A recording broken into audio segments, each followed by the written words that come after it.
Everyone knows the story of Robinson Crusoe, the shipwrecked sailor who survives alone on a deserted island, building shelter, taming animals, and waiting years for rescue. But what if we told you that story was stolen from real life?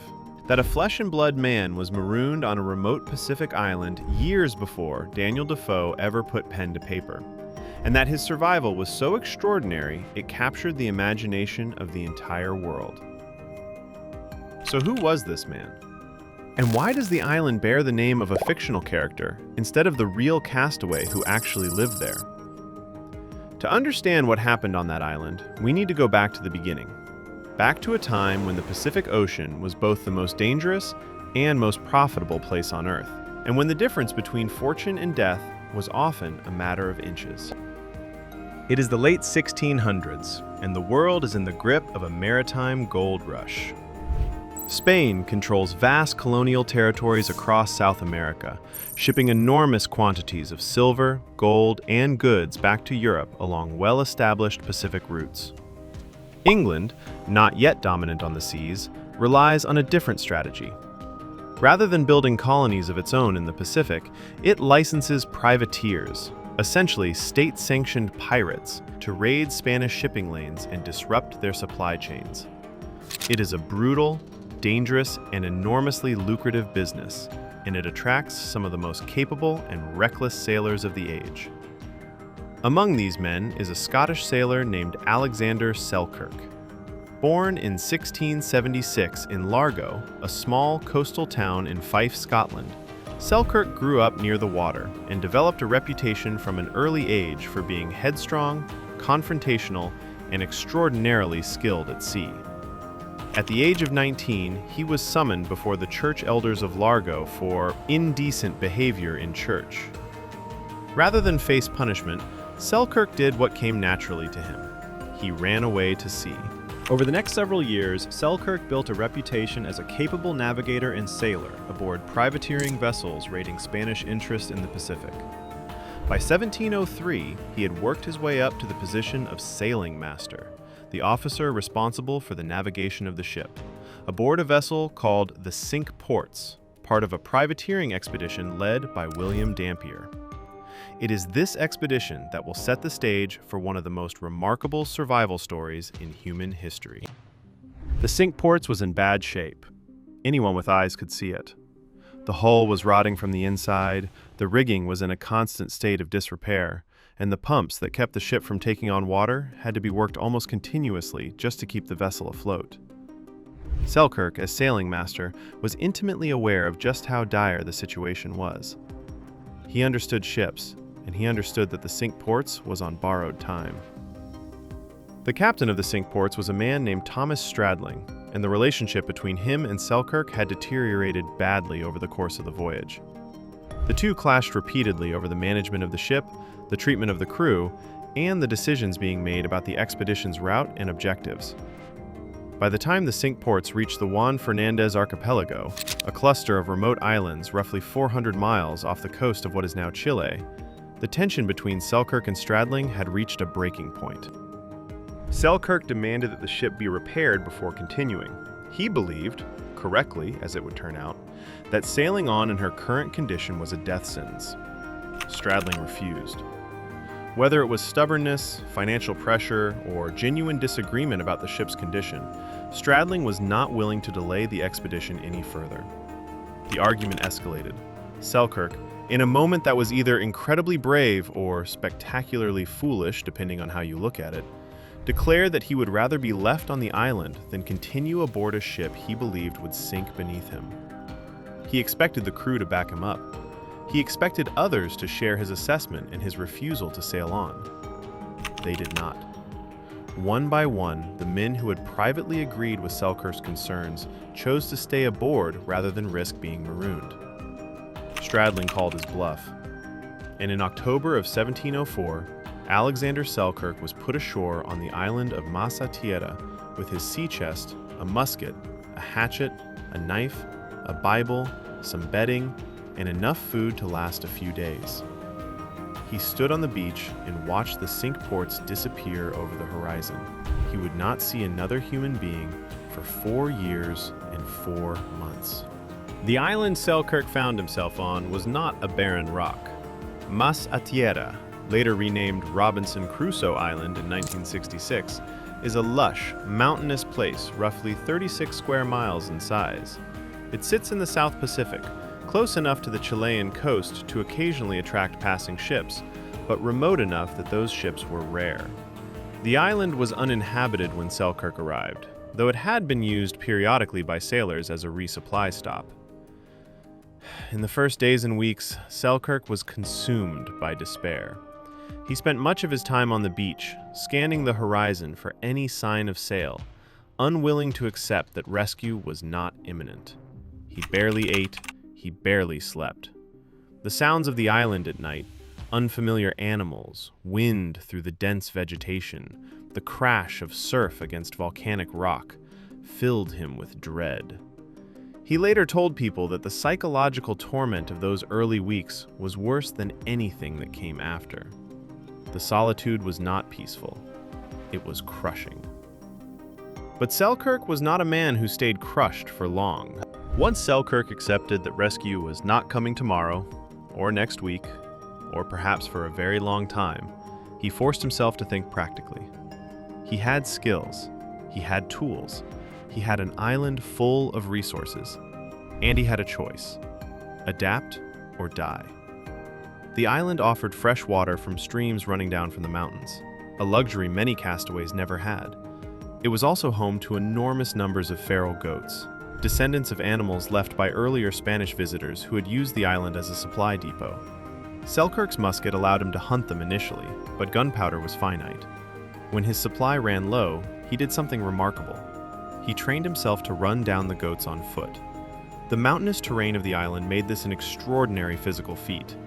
Selkirk became so conditioned over months and years of this practice that he could reportedly outrun the goats across rocky hillsides, catching them with his bare hands.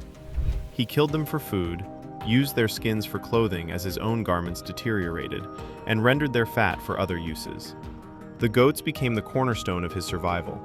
He built 2 huts from timber and pimento trees, one for sleeping and one for cooking, lining them with goat skin for warmth and insulation. He cut a series of notches in a wooden post to track the passage of days and months, maintaining his sense of time in a place where the boundaries between one week and the next could easily dissolve into meaninglessness. He read his Bible daily, not only out of faith but as a discipline, a way of keeping his mind ordered and his language intact. He talked to himself. He sang to himself. He refused to let his mind go quiet. The island also had cats, again, descendants of animals left by earlier visitors. The cats were a problem at first, as rats from previous ships had also colonized the island, and the rats would gnaw on Selkirk's feet and hands while he slept. His solution was elegant. He tamed the cats. He fed them goat meat and cultivated their company until they would sleep beside him at night, keeping the rats at bay. By his own later account, he eventually had hundreds of cats as companions, a detail that strikes modern readers as either heartwarming or deeply unsettling, depending on their disposition. Selkirk also cultivated whatever edible plants the island offered. Wild turnips, watercress, and black pepper grew in abundance. Lobster and crayfish were plentiful in the coastal waters and easy to catch by hand. Over time, he developed a diet that was, by the standards of 18th century sailors, extraordinarily nutritious.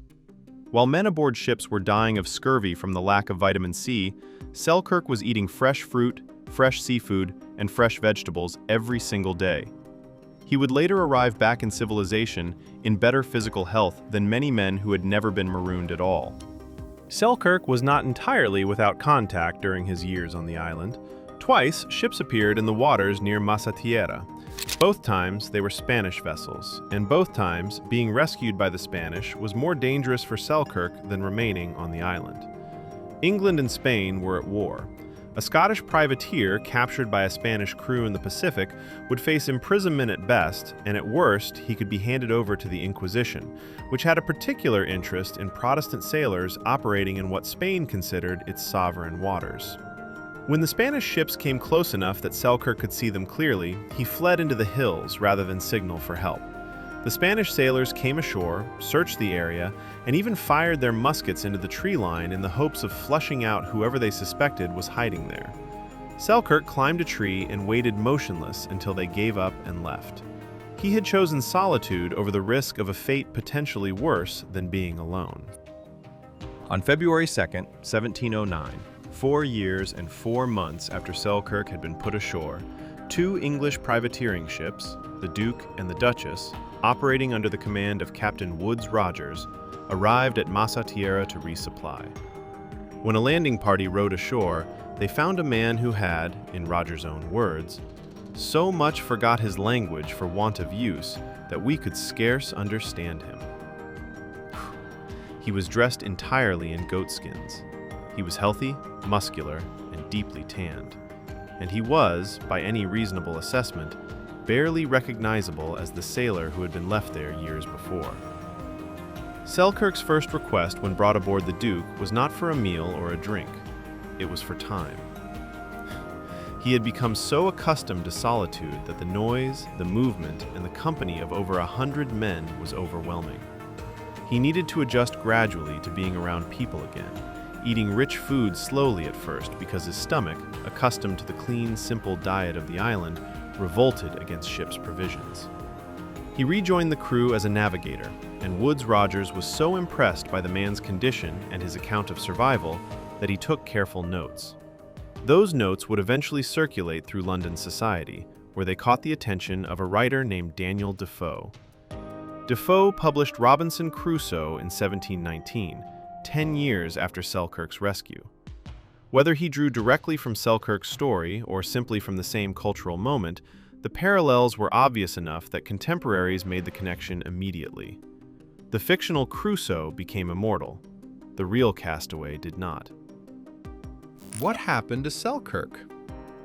Alexander Selkirk returned to England in 1711 with prize money from the privateering expedition and the most extraordinary story anyone in London had heard in years. He was briefly famous. He was interviewed by journalists. Richard Steele, one of the most prominent writers of the age, published an account of Selkirk's experiences in a magazine called The Englishman in 1713. But Selkirk struggled with civilization in the way that men who have lived outside it for a long time often do. He found London loud, crowded, and suffocating. He reportedly built himself a cave behind his family home in Largo, retreating to it when the world became too much. He drank. He quarreled. He was, by most accounts, never entirely comfortable again in the society he had once left behind. In 1720, Alexander Selkirk died aboard a Royal Navy ship off the coast of West Africa, likely from yellow fever. He was 44 years old. He was buried at sea. No grave marks the place where one of history's most extraordinary survivors came to rest. The island he had called home for 4 years and 4 months eventually took the name of the fictional character whose story he had inspired. Robinson Crusoe Island now draws visitors from around the world, most of whom know the name of the man Defoe invented, and far fewer of whom know the name of the man who actually lived it. What makes Selkirk's story so enduring isn't just the drama of survival. It's what he did with his time. He didn't simply endure the island, he mastered it. He became, over 4 years of necessity and discipline, a man more physically capable, more mentally resilient, and arguably more alive than he had ever been surrounded by other people.